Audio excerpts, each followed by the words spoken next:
படைத்திடவே மகிழ்ந்து கூடுங்கள்.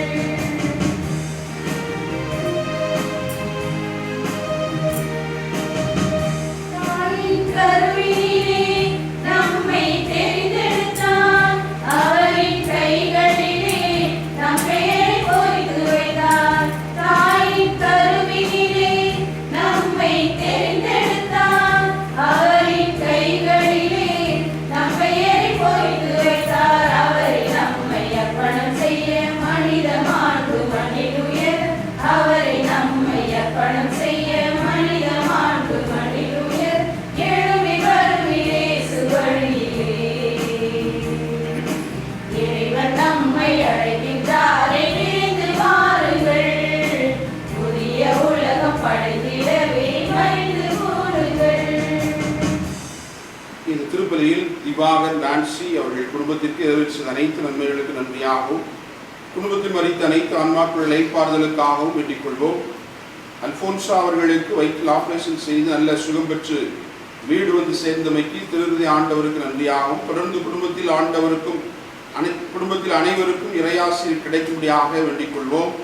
அருள் சகோதரி ஹெலன் ரெடம்டா அவர்களுடைய 30ஆம் நாள் நினைவு பலியில் அவரது ஆன்ம இளைப்பாறுதலுக்காக ஜெபிப்போம். பார்பரால் மரி அந்தோனி, தைனேஸ், ராஜேந்திரன், சேசுபாக்கியம் மற்றும் மரிய பாஸ்கர் இவர்களது 40வது நாள் நினைவு நாளன்று ஆன்ம இளைப்பாறுதலுக்காக இந்த திருப்பலியிலே மன்றாடுவோம்.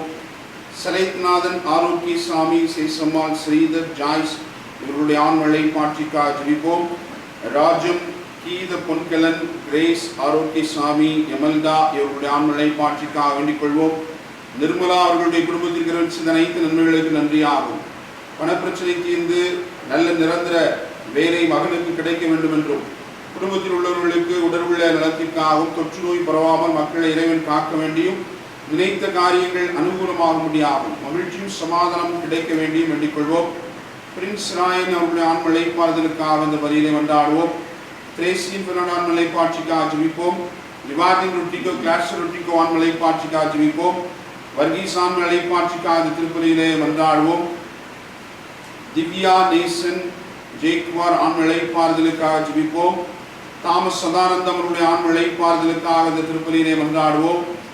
ஞானமுத்து, ராஜா ஜெயசுதாஸ் அவருடைய ஆன்ம இளைப்பாட்சிக்காக வேண்டிக் கொள்வோம். சேவியர் வின்ஸ்டன் அவர்கள் ஆன்ம இளைப்பாட்சியிடையே திருப்பலியிலே கொண்டாடுவோம். ஜோசப் டாக்டர் ராஜ் அவர்கள் குடும்பத்திற்கு அனைத்து நன்மைகளுக்கு நன்றியாகும். குடும்பத்தில் உள்ள அனைவருக்கும் நல்ல உடலுள்ள நலத்தோடு வாழவும், குடும்பத் தலைவர் மற்றும் குடும்பத் தலைவருடைய உடல்நலம் அடையும் வேண்டிக் கொள்வோம். அமல் பி ராயன், பபியுலா, எல்லேசாமி, ஜாஸ்மின், ராபர்ட் ஜெரிகளுடைய ஆன்ம இளைப்பாட்சிக்காகவும், குடும்பத்தில் மறித்த அனைத்து ஆன்மாக்கள் இளைப்பாறுதலுக்காகவும், உத்திரிகிந்தல ஆன்மாக்கள் இளைப்பாறுதலுக்காகவும் இந்த திருப்பலியிலே கொண்டாடுவோம்.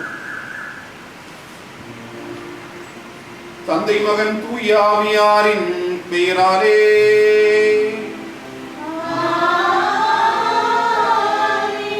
ஆண்டவராகிய இயேசு கிறிஸ்துவின் அருளும் கடவுளின் அன்பும் தூய ஆவியாரின் நட்புறவும் உங்கள் அனைவரோடும் இருப்பதாக.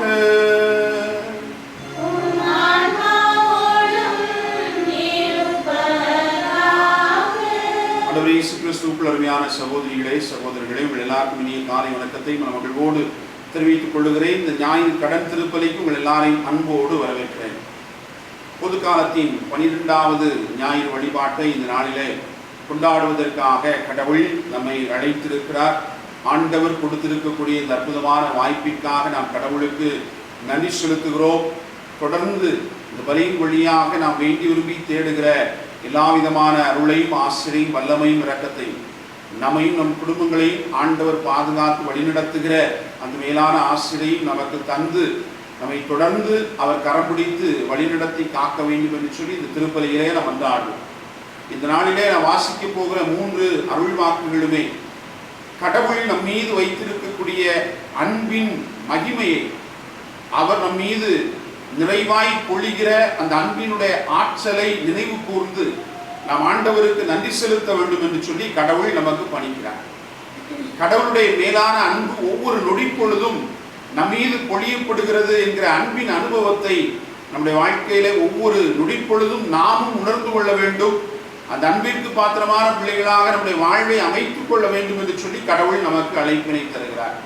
எனவே இந்த நாளிலே வாசிக்க போகிற கடவுளின் அருள் வார்த்தைகள், நாம் எல்லோருமே அவர் அன்பினால் உருவாக்கப்பட்டிருக்கிறோம், அன்பினால் வழிநடத்தப்படுகிறோம், அன்பினால் வாழ்ந்து கொண்டிருக்கிறோம். எனவே அந்த அன்பு எப்பொழுதுமே நிலைத்திருக்கக்கூடிய அன்பு, அந்த அன்பில் நாமும் நிலைத்திருக்க வேண்டும் என்கிற அருளை இந்த திருப்பலியிலே நம்பிக்கையோடு நம்மையே நாம் அர்ப்பணித்துக் கொண்டு நிறைவாய் பெற்றுக்கொள்ள உங்கள் எல்லோரையும் நான் அன்போடு அழைக்கிறேன். கடவுள் அன்பு நிறைந்தவர். அந்த அன்பினால் உருவாக்கப்பட்டிருக்கக்கூடிய நாமும், அதே அன்பினால் ஆட்கொள்ளப்பட்டிருக்கக்கூடிய நாமும் அந்த அன்பை இந்த சமூகத்தில் பிறரோடு பகிர்ந்து வாழ வேண்டும் என்கிற அந்த அழைப்பினை பெற்றவர்களாக இந்த திருப்பலியிலே அன்பின் அனுபவத்தை பெற இறைவா எம்மை வழிநடத்தி காத்தருளும் என்று சொல்லி நம்பிக்கையோடு நம்மையே நாம் அர்ப்பணித்து வேண்டிக் கொள்வோம். தகுதியான உள்ளத்தோடு இந்த பலியை நாம் ஒப்புக் கொடுக்க முன் வருவோம். நம்முடைய பாவங்களுக்காக, பலவீனங்களுக்காக நாம் மனமருந்தி ஆண்டவர் தருகிற மன்னிப்பை இந்த திருப்பலியிலே இறங்குவோம்.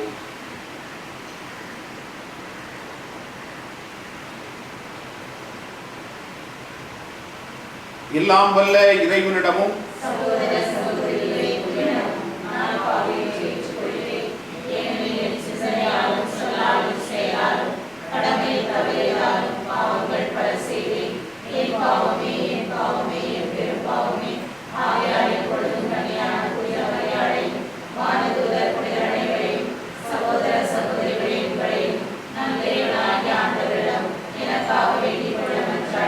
எல்லாம் வல்ல இறைவன் நம் மீது இரக்கம் வைத்து நம் பாவங்களை எல்லாம் மன்னித்து நம் நிலை வாழ்வுக்கு அழைத்து செல்வாராக.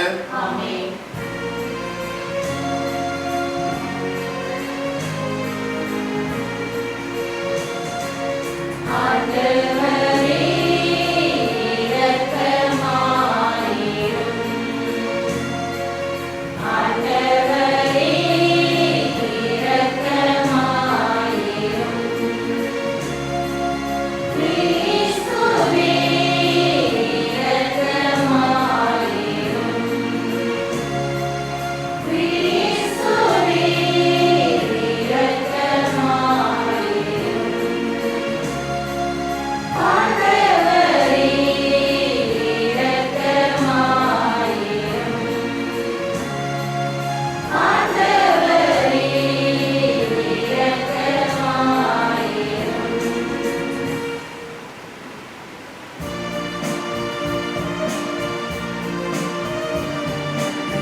மன்றாடுவோமாக.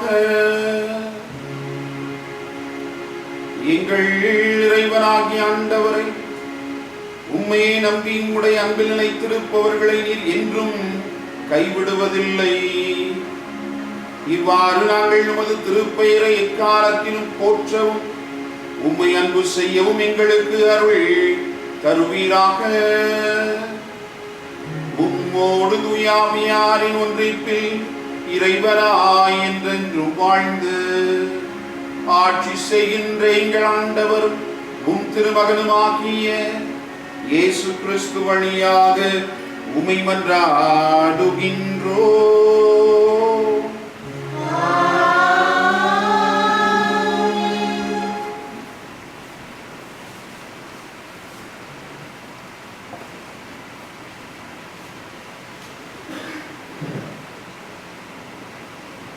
யோபு நூலிலிருந்து வாசகம். அதிகாரம் 38, இறை வசனங்கள் 1 மற்றும் 8-11 முடிய. ஆண்டவர் சூறாவளி நின்று யோபுக்கு அருளிய பதில். கருப்பை நின்று கடல் உடைப்பெடுத்து ஓடிய பொழுது அதனை கதவிட்டு அடைத்தவர் யார்? மேகத்தை அதற்கு மேலே அடையாக்கி காரிருளை பொதி துணியாக்கி எல்லைகளை நான் அதற்கு குறித்து கதவையும் தாழ்பாளையும் பொருத்தி இதுவரை வருவாய், அதற்கு மேல் அல்ல. உன் இரு மாப்பின் அழைகள் அங்கே நிற்க என்று நான் இயம்பிய போது எங்கிருந்தாய் நீ? ஆண்டவரின் அருள்வாக்கு. நீங்கள் சொல்ல வேண்டிய பதில். திருப்பாடல் 107. ஆண்டவருக்கு நன்றி செலுத்துங்கள், ஏனெனில் அவர் நல்லவர், என்றென்றும் உள்ளது அவரது அன்பு. ஆண்டவருக்கு நன்றி செலுத்துங்கள், ஏனெனில் அவர் நல்லவர், என்றென்றும் உள்ளது அவர் அன்பு. ஆண்டவருக்கு நன்றி செலுத்துங்கள், ஏனெனில் அவர் நல்லவர், என்றென்றும் உள்ளது அவர் அன்பு. சிலர் கப்பலேறி கடல் வழி சென்றனர், நீர்த்திரள் மீது வாணிகம் செய்தனர். அவர்களும் ஆண்டவரின் செயல்களை கண்டனர், ஆழ்கடலில் அவர் தம் வியத்தகு செயல்களை பார்த்தனர். ஆண்டவருக்கு நன்றி செலுத்துங்கள், ஏனெனில் அவர் நல்லவர், என்றென்றும் உள்ளது அவர் அன்பு. அவர் ஒரு வார்த்தை சொல்ல புயல் காற்று எழுந்தது, அது கடலின் அலைகளை கொந்தளிக்க செய்தது. அவர்கள் வானம் மட்டுமே கீழ்மேலே வீசப்பட்டனர், பாதாளம் மட்டுமே கீழே தாழ்த்தப்பட்டனர். அவர்கள் உள்ளமோ இக்கட்டால் நிலை குலைந்தது. ஆண்டவருக்கு நன்றி செலுத்துங்கள், ஏனெனில் அவர் நல்லவர், என்றென்றும் உள்ளது அவர் அன்பு. தம் நெருக்கடியில் அவர்கள் ஆண்டவரை கூவி அழைத்தனர். அவர்கள் குற்றம் துன்பங்களிலிருந்து அவர் அவர்களை விடுவித்தார். புயல் காற்றை அவர் பூந்தென்றலாக மாற்றினார், கடல் அலைகளும் ஓய்ந்து விட்டன. ஆண்டவருக்கு நன்றி செலுத்துங்கள், ஏனெனில் அவர் நல்லவர், என்றென்றும்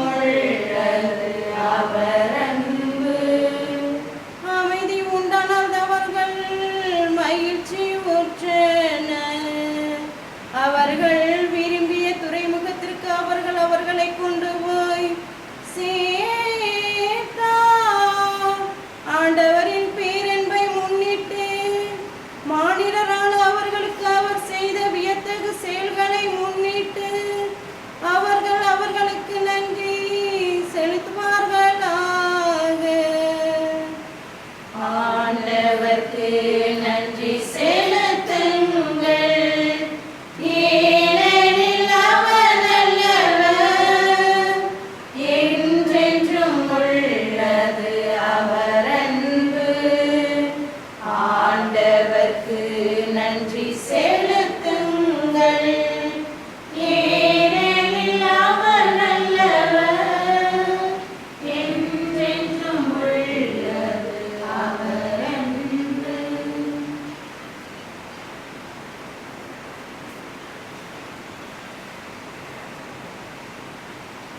இரண்டாம் வாசகம். திருத்தூதர் பவுல் கொரிந்தியருக்கு எழுதிய இரண்டாம் திருமுகத்திலிருந்து வாசகம். அதிகாரம் 5, இறை வார்த்தைகள் 14 முதல் 17 வரை. சகோதரர் சகோதரிகளே, கிறிஸ்துவின் பேரன்பே எங்களை ஆட்கொள்கிறது. ஏனெனில் ஒருவர் அனைவருக்காகவும் இறந்தார், அனைவரும் அவரோடு இறந்தனர். இது நமக்கு தெரியும். வாழ்வோர் இனி தங்களுக்கென வாழாமல் தங்களுக்காக இறந்து உயிர் பெற்றெழுந்தவருக்காக வாழ வேண்டும் என்பதற்காகவே அவர் அனைவருக்காகவும் இறந்தார். ஆகவே இனிமேல் நாங்கள் எவரையும் மனித முறைப்படி மதிப்பிடுவதில்லை. முன்பு நாங்கள் கிறிஸ்துவையும் மனித முறைப்படிதான் மதிப்பிட்டோம். ஆனால் இப்போது அவ்வாறு செய்வதில்லை. எனவே ஒருவர் கிறிஸ்துவோடு இணைந்திருக்கும்போது அவர் புதிதாக படைக்கப்பட்டவராய் இருக்கிறார். பழையன கழிந்து புதியன புகுந்தன அன்றோ. ஆண்டவரின் அருள்வாக்கு. இறைவனுக்கு நன்றி.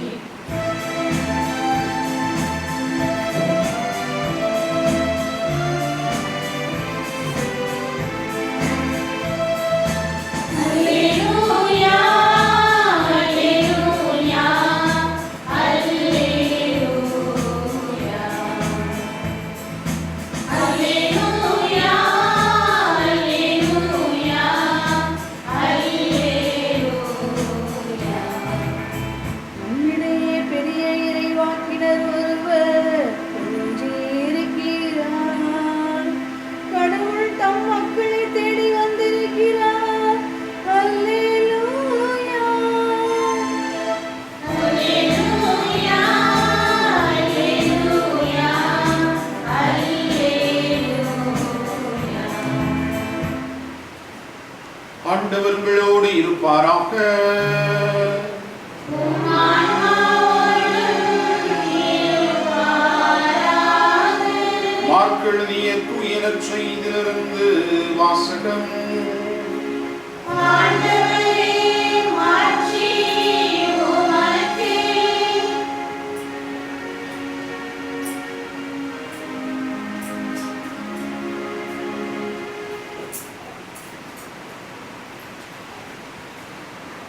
மார்க் நற்செய்தி அதிகாரம் 4, இறை வார்த்தைகள் 35 முதல் 41 முடிய. ஒரு நாள் மாலை நேரம் இயேசு சீடர்களை நோக்கி, அக்கரைக்கு செல்வோம் வாருங்கள் என்றார். அவர்கள் மக்கள் கூட்டத்தை அனுப்பிவிட்டு படகில் இருந்தவாறே அவரை கூட்டிச் சென்றார்கள். வேறு படகுகளும் அவருடன் சென்றன. அப்பொழுது ஒரு பெரும் புயல் அடித்தது. அலைகள் படகின் மேல் தொடர்ந்து மோத அது தண்ணீரால் நிரம்பிக் கொண்டிருந்தது. அவரோ படகின் பிற்பகுதியில் தலையணை வைத்து தூங்கிக் கொண்டிருந்தார். அவர்கள், போதகரே, சாகப் போகிறோமே, உமக்கு கவலை இல்லையா என்று சொல்லி அவரை எழுப்பினார்கள். அவர் விழித்தெழுந்து காற்றை கடிந்து கொண்டார். கடலை நோக்கி, இறையாதே, அமைதியாயிரு என்றார். காற்று அடங்கியது. மிகுந்த அமைதி உண்டாயிற்று. பின் அவர் அவர்களை நோக்கி, ஏன் அஞ்சுகிறீர்கள்? உங்களுக்கு இன்னும் நம்பிக்கை இல்லையா என்று கேட்டார். அவர்கள் பேரச்சம் கொண்டு, காற்றும் கடலும் இவருக்கு கீழ்ப்படுகின்றனவே, இவர் யாரோ என்று ஒருவரோடு ஒருவர் பேசிக் கொண்டார்கள். ஆண்டவரின் அருள் வாக்கு.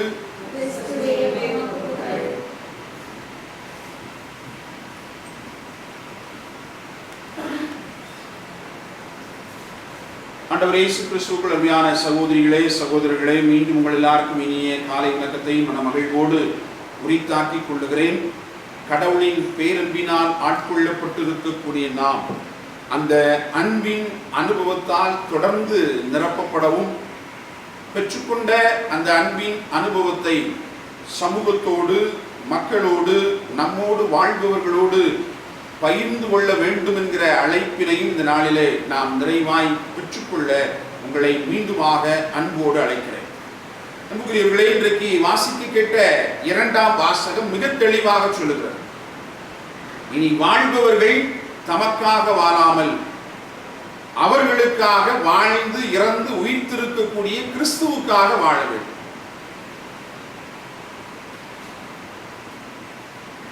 இது மிகப்பெரிய ஒரு அழைப்பாக இன்றைக்கு ஆண்டவர் நமக்கு தருகிறார். நம்முடைய வாழ்வே கடவுளுக்கானது.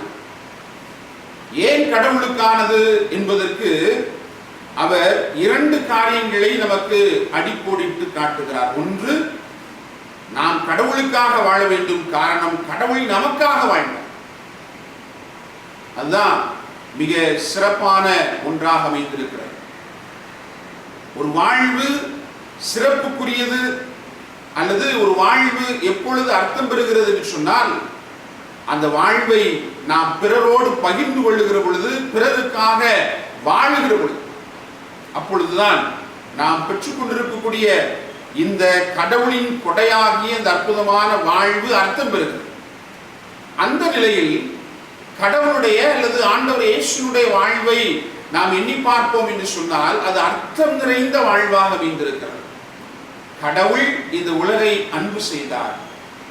இந்த அன்பு எதில் அர்த்தம் பெறுகிறது என்று சொன்னால், தன்னுடைய ஒரே மகனையும் இந்த உலகிற்கு அனுப்பி இந்த உலகுக்காக, இந்த உலகில் வாழுகிற மக்களுக்காக அவரை வாழச் செய்தார் என்பதில் தான் கடவுளின் அன்பு அர்த்தம் பெறுகிறது.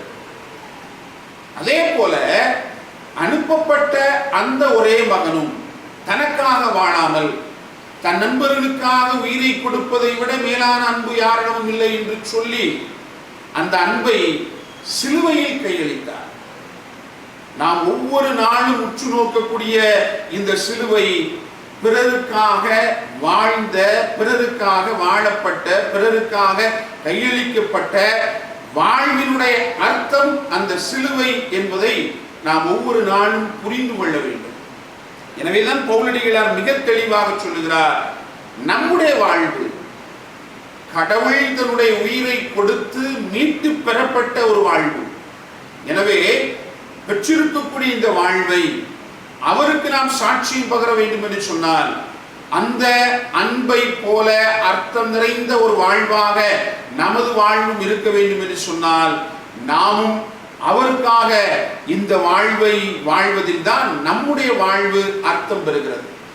இந்த கடவுளுக்காக வாழுகிற வாழ்வை நாம் எப்படி இந்த சமூகத்திலே வெளிப்படுத்த முடியும் என்று சொன்னால், அவரின் சாயலில் படைக்கப்பட்டிருக்கக்கூடிய நம் சகோதர சகோதரிகளோடு நம்முடைய வாழ்வை பகிர்ந்து வாழ்வதில் தான் கடவுளுக்காக வாழுகிற அந்த வாழ்வாக நம் ஒவ்வொருடைய வாழ்வும் அர்த்தம் பெறுகிறது என்பதை நிதர்சனமான உண்மையாக இந்த நாளிலே நாம் உணர்ந்து கொள்ள அழைக்கப்படுகிறோம். என் அன்புக்குரிய சகோதர சகோதரிகளே, இன்றைக்கு வாசிக்க கேட்ட இரண்டாம் வாசகத்துல மிக தெளிவாக மீண்டுமாக பவுலடிகளார் சொல்லுகிறார், பழையன கழிந்து புதியன புக வேண்டும். ஒவ்வொரு நாளும் நாம் வாழ்ந்து கொண்டிருக்கக்கூடிய இந்த வாழ்வில் ஏதோ ஒரு நிலையில ஏதோ ஒரு மனிதர் வழியாக நாம் வாழ்வினுடைய அனுபவங்களை பெற்றுக்கொண்டே இருக்கும். ஒருவர் பேசுகிற பேச்சின் வழியாக, செய்கிற செயல்பாடுகளின் வழியாக, நாம் பார்க்கிற பல்வேறு விதமான காரியங்கள் வழியாக கடவுள் நமக்கு நிறைவான அனுபவத்தை கொடுத்து கொண்டே இருக்கிறார். ஒவ்வொரு நாளும் நாம் புதிய மனிதர்களாக, புதிய புதிய அனுபவங்களை பெற்றுக்கொண்ட மனிதர்களாக இந்த சமூகத்தில் உருமாறிக்கொண்டே இருக்க வேண்டும். அதுதான் வாழ்வினுடைய அடிப்படையாக அமைந்திருக்கிறது.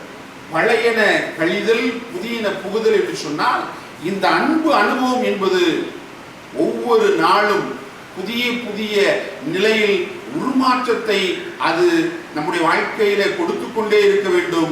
இந்த உருமாற்றம் இந்த சமூகத்திலே நாம் வாழுகிற வரை, வாழுகிற கடைசி நொடிப்பொழுது வரை அது அன்பின் பரிமாணமாக இந்த சமூகத்தில் மிகப்பெரிய அளவில் அது உருவாக்கப்பட வேண்டும் என்பதுதான் பவுலடிகளார் மிக தெளிவாக நமக்கு சொல்லித்தரக்கூடிய காரியமாக அமைந்திருக்கிறார்.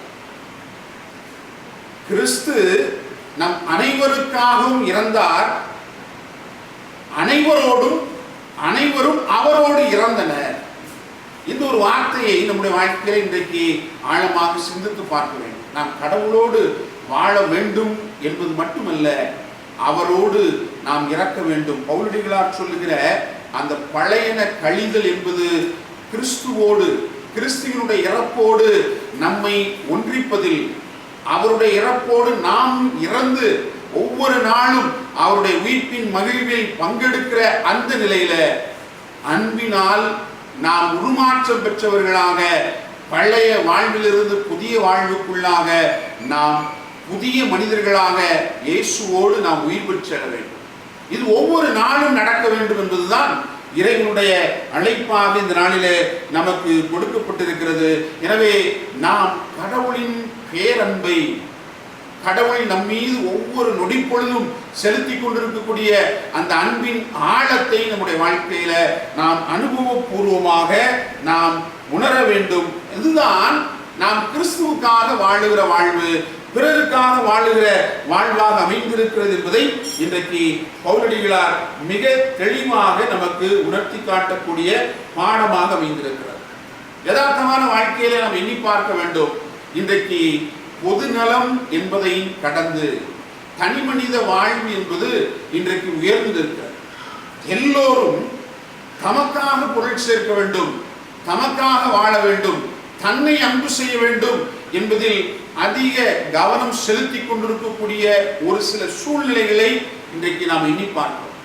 எனவேதான் என்னவோ தெரியவில்லை, நாம் பொதுநலத்தோடு வாழ வேண்டும் என்பதற்காகவே கடவுள் பல தேவையற்ற இக்கட்டான சூழல்களை நமக்குள் உருவாக்கி கொண்டிருக்கிறாரோ என்பதாக நாம் என்ன தோன்றுகிறது. இன்றைக்கு நாம் சந்தித்துக் கொண்டிருக்கக்கூடிய இந்த கொரோனா போன்ற சூழ்நிலைகள் கூட மனிதன் தன்னலத்தை மறந்து பொதுநலத்தோடு இந்த சமூகத்தில் வாழ வேண்டும் என்பதற்கான அழைப்பாக கூட இருக்கலாம். தனி மனித நிலையில் தமக்கென்று வாழ்ந்து கொண்டிருப்பவர்கள் இன்றைக்கு அதிகரித்துக் கொண்டிருக்கக்கூடிய நிலையில அதையெல்லாம் விடுத்து பொதுநல அன்பை ஒவ்வொருவரும் தங்களுடைய உள்ளத்திலே பெருக்கிக் கொள்ள வேண்டும் என்பதற்காக கடவுள் பல அனுபவங்களை இந்த இக்கட்டான சூழ்நிலைகள் வழியாக கூட நமக்கு கொடுத்து கொண்டிருக்கிறார் என்பதை, அதையும் அவருடைய அன்பின் மிகப்பெரிய பரிமாணமாக நம்முடைய வாழ்க்கையில உணர்ந்து கொள்ள வேண்டும் என்பதுதான் இந்த நாளிலே நாம் ஏற்றுக்கொள்ளக்கூடிய ஒரு சிந்தனையாக அமைந்திருக்கிறார். என் அன்புக்குரியவர்களே, இந்த அன்பு கடவுளிடமிருந்து ஒரு நாள் குறைந்து போனது கிடையாது. ஒருவேளை இதை போன்ற இக்கட்டான சூழல்கள் வருகிற பொழுது நாம் என்ன தோன்றும்? கடவுள் நம்மை கைவிட்டு விட்டார் என்று சொல்லி, கடவுள் இந்த சமூகத்தில் இருக்கிறாரா? ஏன் மக்கள் படுகிற இந்த பாடுகளை கண்டு கடவுள் மௌனம் சாதிக்கிறார் என்று கூட நாம் கேள்விகளை எழுப்பிக் கொண்டிருக்கலாம். என் அன்புக்குரிய சகோதர சகோதரிகளே, கடவுளின் அன்பு ஒரு நொடி பொழுது கூட மாறாத அது பேரன். அதைத்தான் இன்றைக்கு திருப்பாடலிலே நாம் பாட கேட்போம். தொடக்கத்தில் நாம் தொடக்க நூல் புத்தகத்திலே வாசிக்கிறோமே, கடவுள் இந்த உலகை படைத்தார், உலகத்தில் உள்ள அனைத்து உயிர்களையும் படைத்தார், அந்த உயிர்களுக்கெல்லாம் மணிமுடியாக தன்னுடைய உருவிலும் சாயலும் மனிதனை படைத்தார். இது அனைத்துமே அவருடைய அன்பின் வெளிப்பாடு என்பதை உணர்ந்திருக்கக்கூடிய நாம், இந்த மனுக்குலம் தொடக்க பெற்றோர்களுடைய ஆதி பெற்றோருடைய பாவத்தினால் அவர்கள் செய்த கீழ்ப்படியாமை என்கிற நிலையில இந்த சமூகம் முழுவதுமாக பாவம் விளைந்ததனுடைய வடிவில் கூட கடவுள் தன்னுடைய இரக்கத்தையோ தன்னுடைய மன்னிக்கிற பண்பையோ அல்லது தாம் மனிதர்கள் மீது செலுத்துகிற அந்த அன்பையோ ஒரு நாளும் குறைத்து கொண்டது கிடையாது என்பதையும் நாம் ஆழமாக உணர்ந்து கொள்ள வேண்டும். இஸ்ராயல் மக்களை 40 ஆண்டு காலம் பாலைநிலத்திலே வழிநடத்திய பொழுது தன்னுடைய அன்பை எவ்வளவுக்கு அதிகமாக வெளிப்படுத்த வேண்டுமோ அவ்வளவுக்கும் கடவுள் வெளிப்படுத்துகிறார். பல்வேறு நிலைகளிலே பாவ சூழலில் தவித்துக் கொண்டிருக்கக்கூடிய மனுக்குலத்தை பல்வேறு மனிதர்கள் வழியாக தன்னை அன்பு செய்தவர்கள் வழியாக மீட்கிற அந்த பணியையும் கடவுள் ஒரு நாளும் கைவிட்டதில்லை.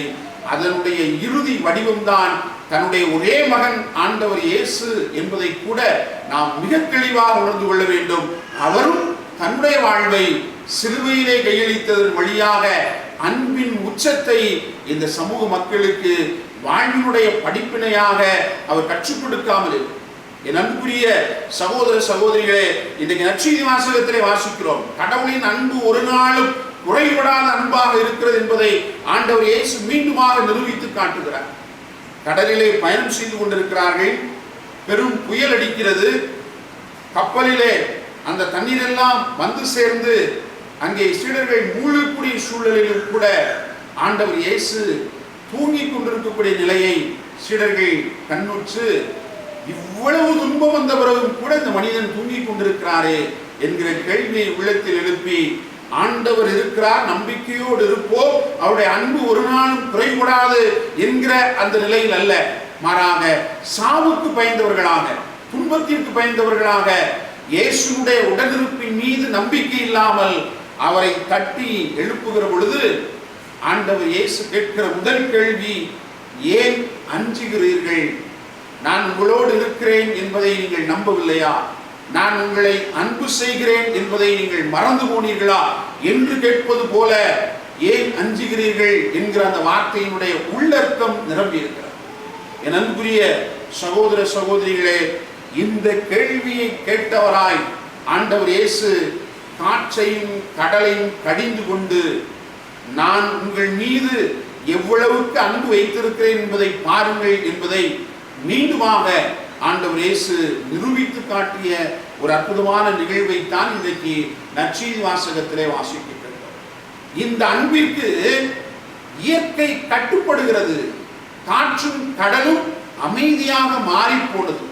அந்த அளவிற்கு கடவுளின் அன்பு பேரன்பாய் விளங்கிச்சு என்பதை நாம் தெளிவாக உணர்ந்து கொள்ள வேண்டும். எந்த சூழ்நிலையில் நாம் ஆண்டவரை அழைத்தாலும், எந்த சூழ்நிலையில் நாம் கடவுளின் உடனிருப்பை உணர்ந்து கொள்ளுகிறோமோ, அந்த நிலையில அவருடைய அன்பு நமக்கு மிகப்பெரிய உதவியாக வெளிப்படுகிறது என்பதை ஆண்டவர் இயேசு இன்றைக்கு நற்செய்தி வாசகத்தின் வழியாக நமக்கும் உணர்த்தி காட்டுவதை பார்க்கிறோம்.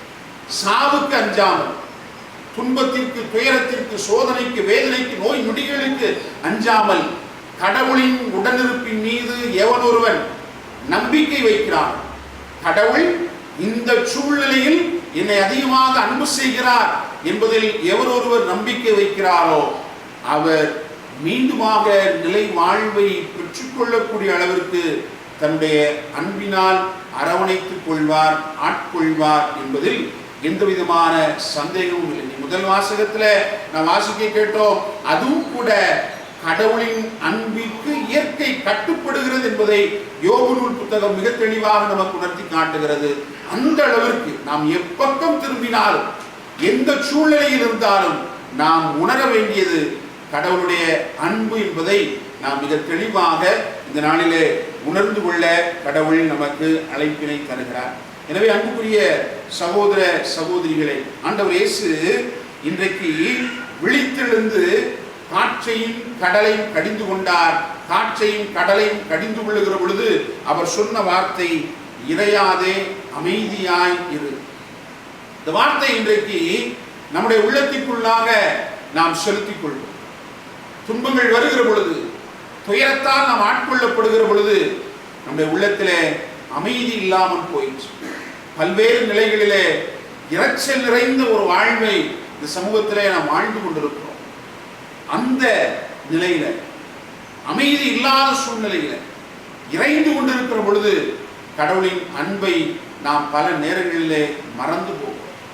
அதுதான் பழைய ஏற்பாட்டிலே வாசிக்கிறோம், ஆதி பெற்றோர்கள் செய்த அந்த பாவத்தினுடைய அடிப்படை கடவுள் தம்மை எந்த அளவிற்கு அன்பு செய்திருக்கிறார்கள் என்கிற அந்த அன்பினுடைய தனித்தன்மையை அவர்கள் உணராத பொழுது, பாவத்தினுடைய தீமையினுடைய தாக்குதலுக்கு தங்களை உட்புகுத்தி கொண்டு கடவுளுக்கு எதிராக அவர்கள் பாவம் செய்தார்கள். எப்பொழுது நாம் அமைதியா இல்லையோ, எப்பொழுது நம்முடைய வாழ்வு இறைச்சலோடு இருக்கிறதோ, எப்பொழுது நாம் கடவுளின் பேரன்பை மறந்து போனோமோ அப்பொழுதெல்லாம் நாம் பாவச் சூழலுக்குள் நம்மையே உட்புகுத்தி கொண்டு நம்முடைய வாழ்வை அழித்துக் கொள்ளுகிறோம். எந்த நிலையில் மனிதன் கடவுளுடைய அன்பை மறந்து போகிறானோ அந்த நிலையில் மட்டுமே பாவம் இந்த சமூகத்தில் தலைவிரித்து ஆடும் என்பதை மிக தெளிவாக நாம் இந்த நாளிலே உணர்ந்து கொள்ள வேண்டும். எனவே நாம் வாழுகிற ஒவ்வொரு நொடி பொழுதும் இறைவனுடைய அன்பினால் ஆட்கொள்ளப்பட்டவர்களாக மட்டுமல்ல, இறைவனுடைய அன்பின் அனுபவத்தை நாம் பெற்றுக்கொள்ள வேண்டும். பெற்ற அனுபவத்தை இந்த சமூகத்தில் நாம் பிற மனிதர்களோடு பகிர்ந்து கொள்வதுதான் உண்மையான இறையாட்சி பணியாக இந்த சமூகத்தில் இருக்கும். இயேசு சென்ற இடமெல்லாம் நற்செய்தியை போதித்தார். அது எப்படி போதிக்கப்பட்டதுன்னு சொன்னால், அவர் தான் வெளிப்படுத்திய அன்பு செயல்பாடுகள் வழியாக. ஒருவருக்கு நடக்க முடியவில்லை என்று சொன்னால் அவருக்கு நடக்க கற்றுக் கொடுத்தார், நடக்க செய்தார். பேச முடியாத மனிதர்களுக்கு பேச்சை வரவழைத்தார். உணவில்லாமல் தவித்துக் கொண்டிருந்த மனிதர்களுக்கு உணவை வழங்கினார். பகிர்ந்து வாழுகிற அந்த வாழ்வினுடைய தனித்தன்மையை கற்றுக் கொடுத்தார். ஏன், தன்னுடைய நண்பனாக இருந்த லாசரை உயிர் பெற்றல செய்த அந்த நிகழ்வின் வழியாக அன்பினுடைய உச்சத்தை இந்த சமூக மனிதர்களோடு பகிர்ந்து கொண்டார் என்பதை நாம் பார்க்கிறோம். இப்படித்தான் கடவுளுடைய அன்பின் அனுபவம் இந்த சமூகத்தில் நற்செய்தியாய் பரப்பப்பட வேண்டும் என்பது கடவுளுடைய விருப்பமாக அமைந்திருக்கிறது. ஒரு காலத்தில் மேலை நாடுகளிலிருந்து நமது நாடுகளுக்கு நற்செய்தியை போதிக்க வந்தவர்கள் வெவ்வேறு வார்த்தையை மட்டும் எடுத்து சொன்னவர்களா இல்லை. தங்களுடைய வார்த்தையினால் மட்டுமல்ல, தன்னுடைய வாழ்க்கையினால் இந்த சமூகத்தில் வாழுகிற ஒவ்வொரு மனிதனுக்கும் இறைவனுடைய அன்பின் எடுத்துக்காட்டாய் வாழ்ந்த காரணத்தினாலே இன்றைக்கு நீங்களும் நானும் கிறிஸ்துவனுடைய அன்பினால் ஆட்கொள்ளப்பட்டிருக்கிறோம் என்பதை உணர்ந்து கொள்ளுகிற பொழுது, ஏன் நீங்களும் நானும் அதே அன்பினுடைய அனுபவத்தை பிறரோடு நற்செய்தியாய் பகிர்ந்து கொள்ளக்கூடாது என்கிற அந்த கேள்வி நம்முடைய உள்ளத்தில் எழாமல் இல்லை.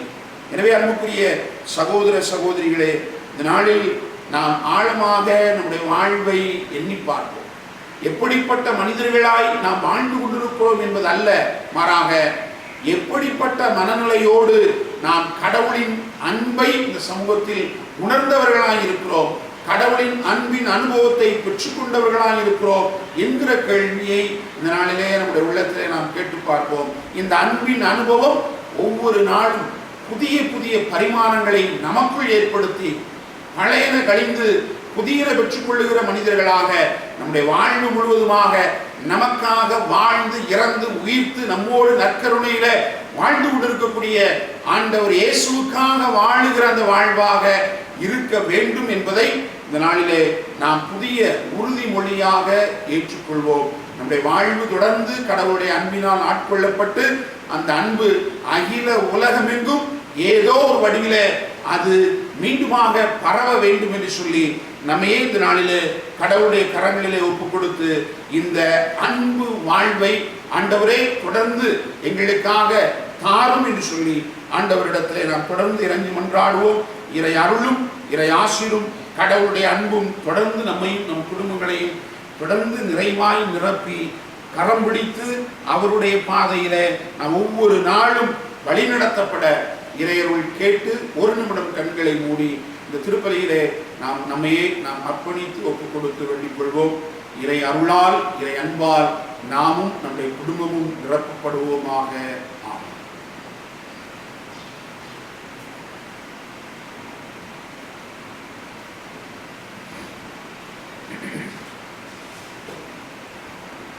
நம்முடைய விசுவாசத்தை அறிக்கை செய்வோம்.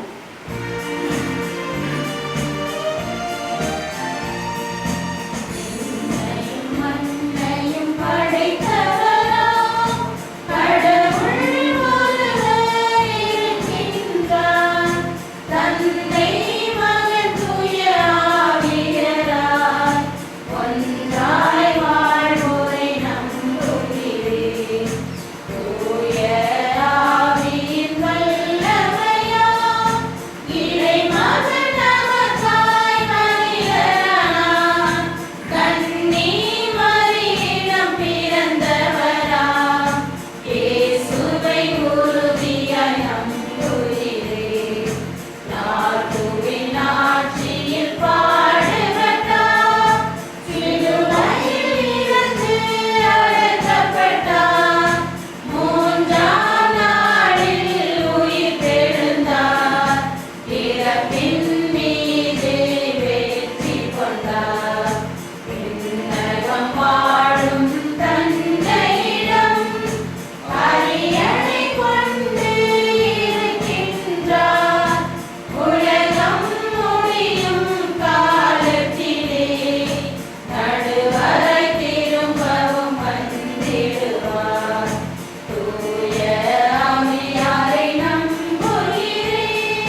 நம்முடைய தேவைகளை நம்பிக்கையோடு எடுத்துச் சொல்லி வேண்டுவோம்.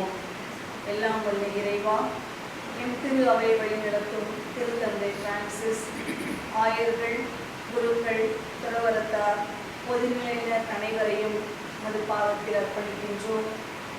அன்பின் ஆண்டவரே, காலத்தின் சூழலுக்கு ஏற்ப மனிதநேய பண்புகளான அன்பு, கனிவு, பரிவு, பகிர்வு, நீதி, நேர்மை, சமத்துவம், சகோதரத்துவம் போன்றவற்றை தங்களது வாழ்வில் செயல்படுத்தி தங்களிடம் ஒப்படைக்கப்பட்ட இறை மக்களிலும் இதே பண்புகளை செயலாக்கமாக்க அவர்களுக்கு தேவையான ஆற்றலையும் சக்தியையும் முழு ஆவியின் அருள்படைகளையும் நிறைவாக பொழிந்து காத்தருட வேண்டும் என்று இறைவா உம்மை மன்றாடுகிறோம். எல்லாம் வல்ல இறைவா, எங்கள் மன்றாட்டை கேட்டருளும். வழிநடத்தும் நல்லாயின் இறைவா, என் நாட்டு தலைவர்களுக்காக உம்மிடம் ஜெபிக்கின்றோம். என் நாட்டு தலைவர்களிலிருந்து என் நாட்டின் வளர்ச்சிக்காக இருக்கக்கூடிய அத்தனை திட்டங்களையும் முயற்சிகளை நிறைவாய் ஆசீர்வதித்து அவர்களிடையான தோடு தொடர்ந்து செயல்பட ஒரு அலுவலங்களை பொழுது வழிநடத்திட வேண்டும் என்று இறைவா உம்மை மன்றாடுகின்றோம். எல்லாம் வல்ல இறைவா, எங்கள் மன்றாட்டை கேட்டருளும். மருத்துவருக்கெல்லாம் மேலான மருத்துவரே, உலகெங்கும் நிலவிக் கொண்டிருக்கும் இந்த கொரோனா என்ற கொள்ளை நோயை நீர் மிகுந்த அளவில் குறைத்ததற்காக நன்றி கூறுகின்றோம். தொடர்ந்து இந்த வைரஸும் இந்த கொள்ளை நோயும் இதன் மற்ற தாக்கங்களும் எமது மக்களை தாக்காது மக்கள் அமைதியோடும் மகிழ்வோடும் தங்களது இயல்பு வாழ்வுக்கு திரும்பவும் உமது அன்பையும் அருளையும் ஆசிரியையும் நாளும் பொழுதும் போற்றி புகழவும் நீர் அருள் புரிய வேண்டும் என்று இறைவா உம்மை மன்றாடுகிறோம். எல்லாம் வல்ல இறைவா, எங்கள் மன்றாட்டை கேட்டருளும். அன்பின் ஆண்டவரே, என் பங்கில் உள்ள அனைத்து குடும்பங்களையும் நினைத்து ஜெபிக்கின்றோம்.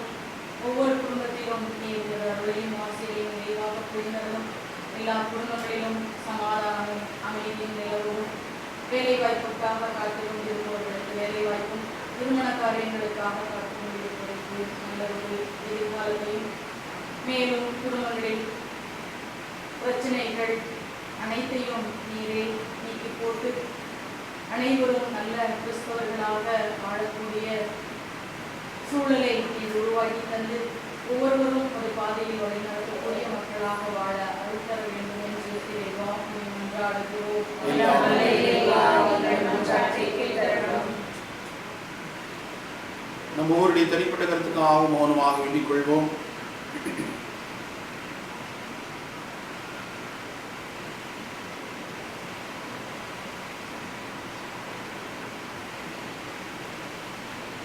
இந்த மன்றாட்டுக்களை எல்லாம் எங்கள் ஆண்டவரும் இரட்சகருமான இயேசு கிறிஸ்துவின் நாமத்திலே பிரார்த்தித்து கொண்டாடுகிறோம். ஜீவனுள்ள நல்ல பிதாவே, ஆமென்.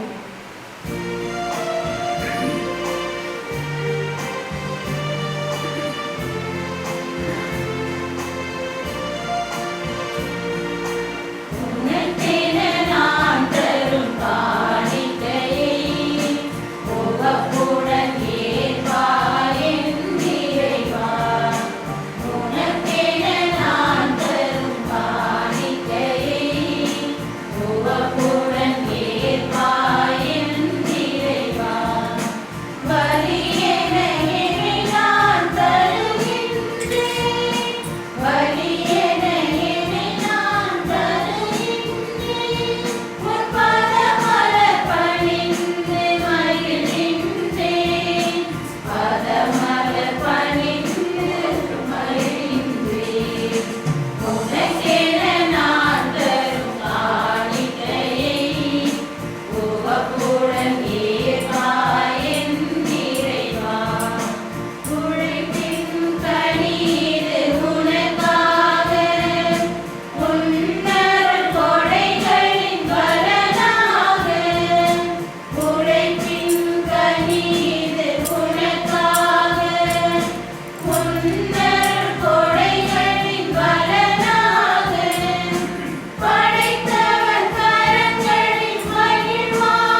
சகோதர சகோதரிகளே, என்னுடைய உங்களுடனான திருப்பலி எல்லாம் வல்ல தந்தையாகிய இறைவனுக்கு ஏற்றதாகும்படி மன்றாடுங்கள்.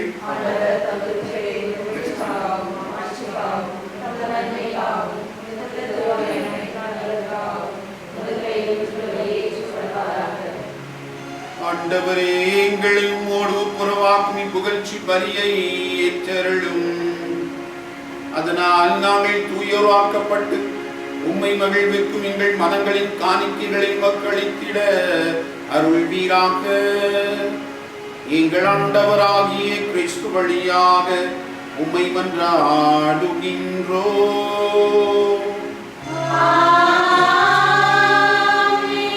ஆண்டவர் உங்களோடு இருப்பாராக.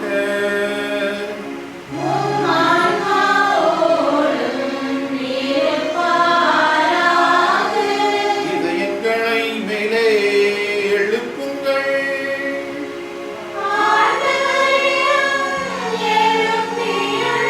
நம் இறைவனாகிய ஆண்டவருக்கு நன்றி கூறுவோம்.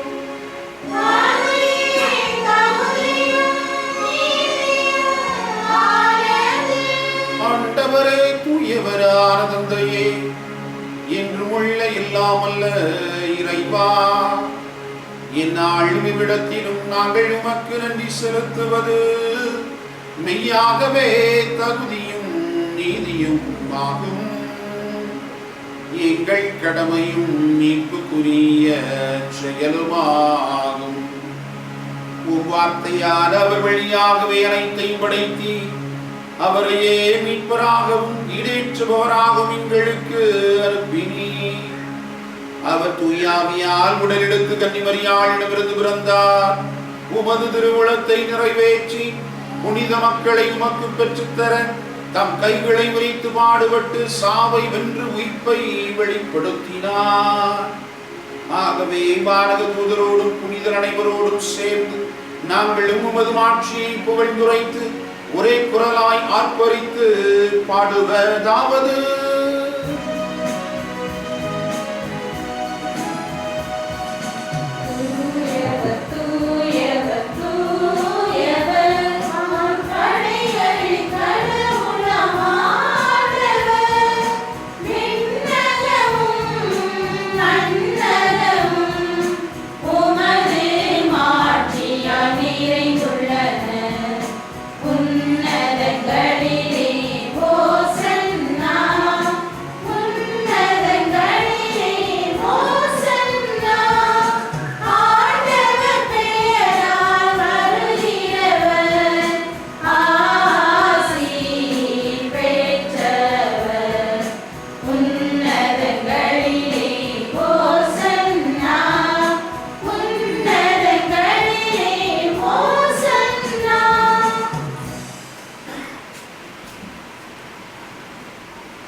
ஆண்டவரே, நீ மெய்யாகவே தூயவர், தூய்மை அனைத்திற்கும் ஊற்று. ஆகவே உம்முடைய ஆவியை பொழிந்து இக்காணிக்கைகளை தூய்மைப்படுத்த உம்மை வேண்டுகிறோம். இவ்வாறு எங்கள் ஆண்டவர் இயேசு கிறிஸ்துவின் உடலும் இரத்தமுமாக எங்களுக்கு இவை மார்பனவாக. அவர் பாடுபட உளன்கணிந்து தம்மை கையளித்த போது அப்பத்தை எடுத்து நன்றி செலுத்தி அதை பிட்டு தம் சீடர்களுக்கு அளித்து கூறியதாவது: அனைவரும் இதிலிருந்து பெற்று உண்ணுங்கள், ஏனெனில் இது உங்களுக்காக கையளிக்கப்படும் என் உடல்.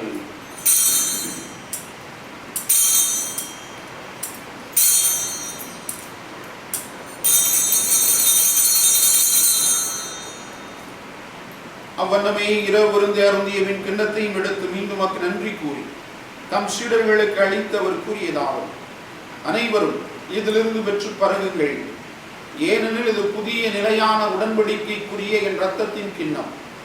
இது பாவ மன்னிப்புக்கென்று உங்களுக்காகவும் பலருக்காகவும் சிந்தப்படும். இதை என் நினைவாக செய்யுங்கள்.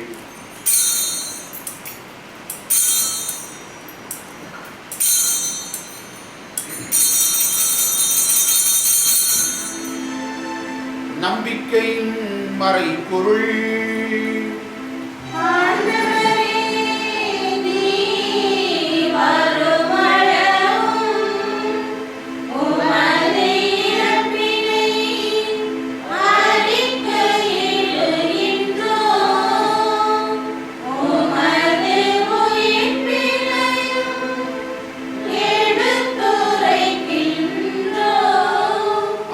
ஆண்டவரே, நாங்கள் கிறிஸ்துவின் இறப்பினையும் உயிர்ப்பினையும் நினைவு கூர்ந்து வாழ்வு தரும் அப்பத்தையும் மீட்பளிக்கும் கிண்ணத்தையும் ஒப்புக் கொடுக்கின்றோம். உம் திருமுனின்று உமக்கு ஊழியம் புரிய தகுந்தவர்களை எங்களை ஏற்றுக்கொண்டீர். எனவே உமக்கு நன்றி செலுத்துகின்றோம்.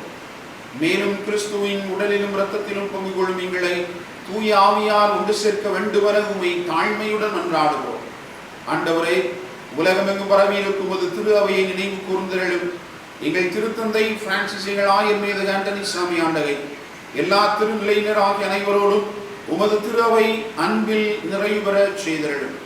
உயிர்த்தெழும் எதிர்நோக்குடன் துயில் கொள்ளும் எங்கள் சகோதர சகோதரிகளையும் இந்த நாளெல்லாம் நினைவு கூர்ந்து ஜெபிக்கிற எல்லாரையும், எங்கள் குடும்பங்களிலே இறந்து போன ஒவ்வொருவரையும், இந்த சமூகத்தில் இறந்து யாராலும் நினைவுறப்படாத ஒவ்வொரு ஆன்மாவையும், உத்தரிக்க தளத்தில் இருக்கக்கூடிய எல்லா ஆன்மாக்களையும் ஆண்டவரே நீர் நினைவு கூர்ந்து உமது திருமுக ஒளியினுள் ஏற்றருளும். எங்கள் அனைவர் மீதும் இரக்கமாயும். கடவுளின் கன்னித்தாயான புனித மரியா, அவருடைய கணவரான புனித யோசேப்பு, புனித திருத்தூதர்கள், எம் பாதுகாவலர் புனித சவேரியார் ஆகிய புனிதர் அனைவரோடும் நாங்களும் நிலை வாழ்வில் பங்கு கொள்ளும் தகுதி பெற்று உம் திருமகன் இயேசு கிறிஸ்து வழியாக உம்மை புகழ்ந்தேத்தும் வரமருள உம்மை மன்றாடுகிறோம். இவர் வழியாக இவரோடு இவரில் எல்லாம் வல்ல இறைவனாகிய தந்தையே, தூய ஆவியாரின் ஒன்றிற்கு எல்லா புகழும் ஆட்சியும் என்றென்றும் உமக்கு உரியதே.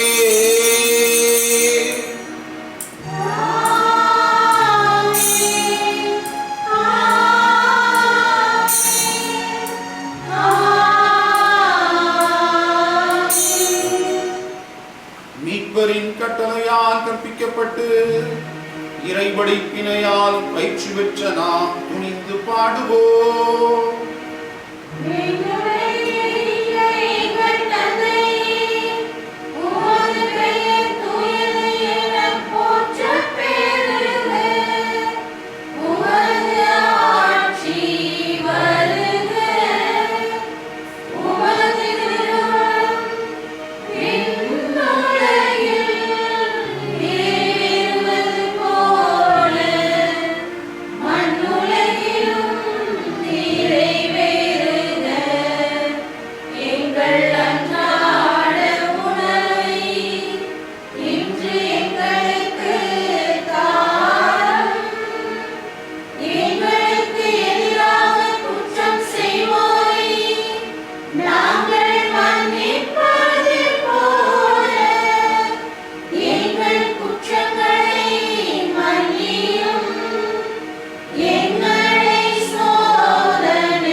எங்கள் வாழ்நாளில் அமைதியை கனிவுடன் அருள உம்மை மன்றாடுகின்றோம். உமது இரக்கத்தின் உதவியால் நாங்கள் பாவத்தில் இருந்து எப்போதும் விடுதலை பெற்று யாதொரு கலக்கமுமின்றி நலமாயிருப்போமாக. நாங்கள் எதிர்நோக்கி இருக்கும் பேரின்பத்திற்காகவும் மீட்பராகிய இயேசு கிறிஸ்துவின் வருகைக்காகவும் காத்திருக்கின்றோம்.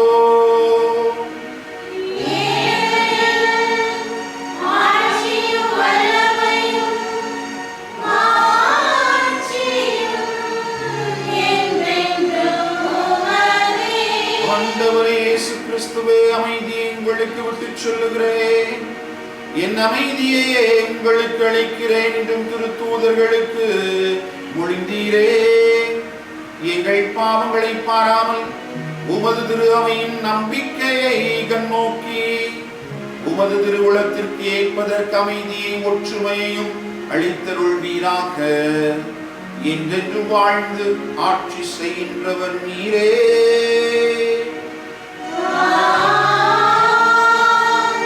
ஆண்டவருடைய அமைதி உங்களோடு என்றும் இருப்பதாக.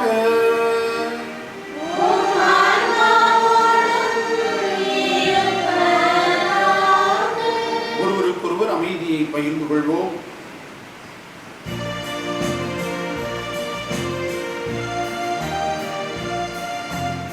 உலகின் பாவம் போக்கும்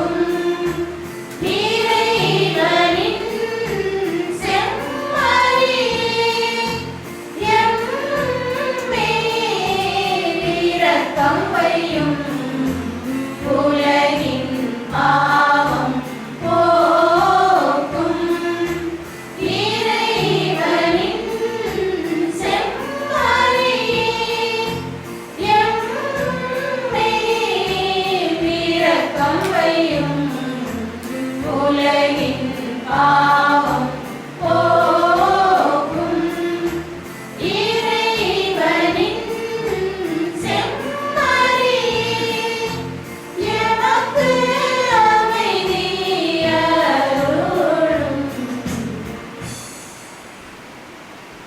இதோ இறைவனின் செம்மறி, இதோ உலகின் பாவங்களை போக்குபவர். செம்மறியின் விருந்திற்கு அழைக்கப் பெற்றோர் பேறு பெற்றோர்.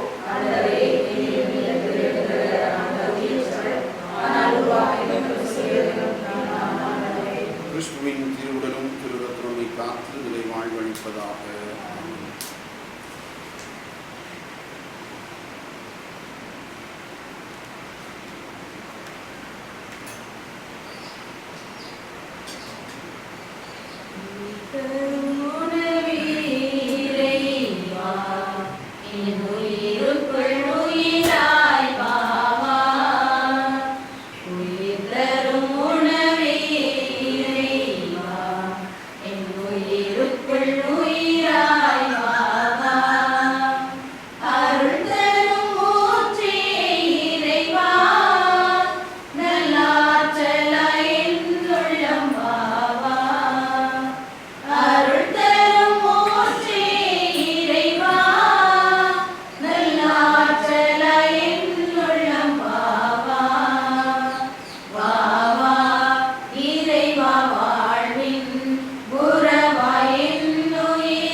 திருமண ஓலைகள்.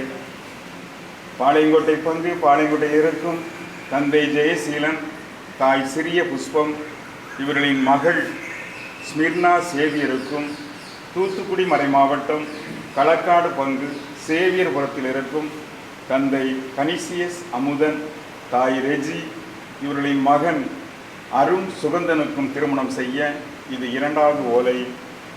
பாளையங்கோட்டை பங்கு பாளையங்கோட்டையில் இருக்கும் தந்தை ஜெயபால்ராஜ், தாய் சந்தனமேரி, இவர்களின் மகன் ஜார்ஜ் மார்டினுக்கும் இருதயநகர் பங்கு சிதம்பர நகரில் இருக்கும் தந்தை பெருமாள், தாய் ஞானமணி, இவர்களின் மகள் முத்துலட்சுமிக்கும் திருமணம் செய்ய இது முதலாவது ஓலை.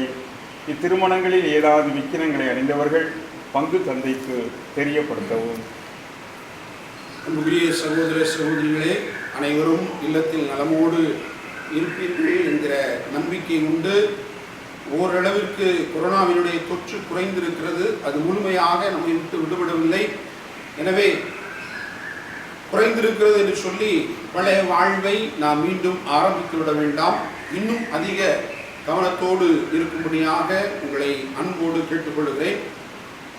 அன்புக்குரியவர்களே, நம்முடைய பங்கு மத்தியிலே இருக்கக்கூடிய நம்முடைய கல்வி நிறுவனங்களில் ஏற்கனவே குழந்தைகளுக்காக அல்லது கல்லூரியில் சேர விரும்புகிற மாணவ மாணவிகளுக்காக ஆன்லைன் அப்ளிகேஷன் நடைபெற்றுக் கொண்டிருக்கிறது, அட்மிஷன் நடைபெற்றுக் கொண்டிருக்கிறது. அது சவேரியார் கல்லூரியாக இருக்கலாம், சவேரியார் பிஎட் கல்லூரியாக இருக்கலாம், புனித இஞ்ஞாசியார் கலைமனைகளை சார்ந்த பள்ளிகளாக பிஎட் கல்லூரிகளாக இருக்கலாம், குழந்தை இயேசு மேல்நிலைப் பள்ளியாக இருக்கலாம். தயவு கூர்ந்து விரைவாக சென்று உங்களுடைய இடங்களை நீங்கள் பெற்றுக்கொள்ளும்படியாக உங்களை அன்போடு கேட்டுக்கொள்கிறேன். அதிலும் குறிப்பாக கத்தோலிக்க கிறிஸ்தவ மாணவ மாணவிகள், நம்முடைய பங்கை சார்ந்தவர்கள் மிக விரைவாக அருள் சகோதரிகளையோ அருள் தந்தையர்களையோ நீங்கள் ஆன்லைன் வழியாக அணுகி நீங்கள் எந்த பாடத்தை படிக்க விரும்புகிறீர்களோ அதற்கான இடத்தை உறுதி செய்து கொள்ளும்படியாக உங்களை அன்போடு கேட்டுக்கொள்கிறேன். லாக்டவுனில் நாங்கள் வீட்டில் இருந்தோம், அதனால் எங்களுக்கு தெரியாது அப்படின்னு சொல்லி கடைசி நேரத்தில் போய் நீங்கள் தொந்தரவு செய்ய வேண்டாம் என்பதை அன்போடு தெரியப்படுத்திக் கொள்கிறேன். அதே போல நம்முடைய மறை மாவட்டத்தில் கல்வி பணியகத்தில் இன்னும் புதுப்பிக்காதவர்கள், இதுதான் இறுதி அறிவிப்பு, இந்த மாத இறுதிக்குள்ளாக நீங்கள் புதுப்பித்துக் கொள்ள வேண்டும். நீங்கள் எந்த ஊரில் இருந்தாலும் கவலை இல்லை. ஏற்கனவே 1.5 மாதம் இதற்காக காலங்கள் நீட்டிப்பு செய்து கொடுத்திருக்கிறார்கள். எனவே தயவு கூர்ந்து இனிமேல் நீட்டிப்பு செய்யப்பட மாட்டாது என்பதை அன்போடு தெரியப்படுத்திக் கொள்கிறேன். ஜூன் மாதத்திற்கு பிறகு ஜூலை மாதம் முதல் வாரத்திலே நான் மறந்து விட்டேன் என்று யாரும் சொல்ல முடியாது. ஏற்கனவே ஜனவரி மாதத்திலிருந்து ஒவ்வொரு வாரமும் இந்த அறிவிப்பை நாம் இன்றளவும் செய்து கொண்டிருக்கிறோம் என்பதை அன்போடு தெரியப்படுத்திக் கொள்கிறேன். எனவே பதியாதவர்கள் இதுதான் இறுதி வாரம் புதுப்பித்துக் கொள்ளும்படியாக அன்போடு கேட்டுக்கொள்கிறேன். அனைவரும் எழுந்து நின்று ஆண்டவருக்கு நன்றி செலுத்துவோம். ஜெபிப்போமாக.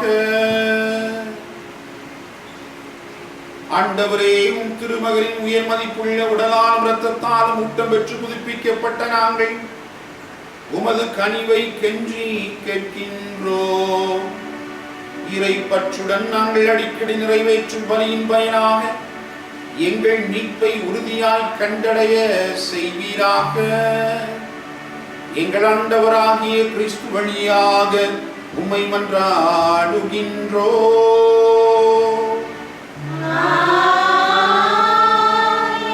ஆண்டவர் உங்களோடு இருப்பாராக.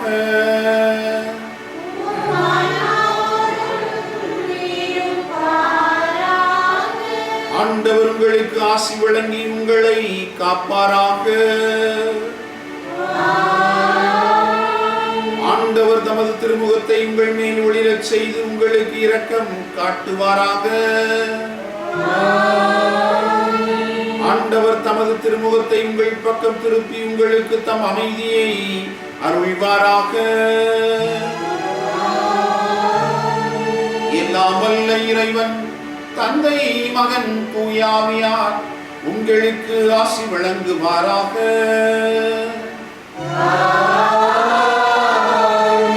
சென்று வாருங்கள், திருப்பலி நிறைவேறிற்று.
தந்தை, மகன், தூய ஆவியின் பெயராலே ஆமென்.